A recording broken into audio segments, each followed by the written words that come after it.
بسم اللہ الرحمن الرحیم۔ غسل کرتے وقت ایک پتھر حضرت موسیٰ علیہ السلام کے کپڑے لے کر کیوں بھاگا؟ نبی پاک صلی اللہ علیہ وآلہ وسلم نے ارشاد فرمایا کہ بنی اسرائیل ننگے ہو کر ایک دوسرے کے سامنے نہایا کرتے تھے، لیکن حضرت موسیٰ علیہ السلام تنہا پردے کے اندر غسل کیا کرتے تھے۔ تو ان بے ادبوں نے مشہور کر دیا کہ حضرت موسیٰ ہماری طرح ایک دوسرے کے سامنے غسل نہیں کرتے کیونکہ آپ کی مردانگی میں شبہ ہے۔ تو اللہ تعالیٰ نے ان کا شبہ دور کرنے کا ایک انتظام کر دیا۔ ایک مرتبہ حضرت موسیٰ علیہ السلام غسل کرنے لگے اور آپ نے کپڑے اتار کر ایک پتھر پر رکھ دیے۔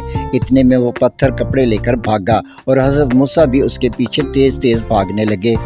اور بدبخت پتھر میرے کپڑے واپس کر دے۔ اسی دوران بنی اسرائیل نے موسیٰ علیہ السلام کو کپڑوں کے بغیر دیکھ لیا اور یوں ان کا حضرت موسیٰ علیہ السلام کی مردانگی پر کیا گیا شبہ دور ہو گیا۔ تب پتھر بھی رک گیا تو آپ نے اپنے کپڑے اس پتھر سے واپس لیے اور پتھر کو پیٹنے لگے۔ پتھر پر مار کے نشان اب بھی باقی ہیں۔ صحیح بخاری حدیث نمبر 278۔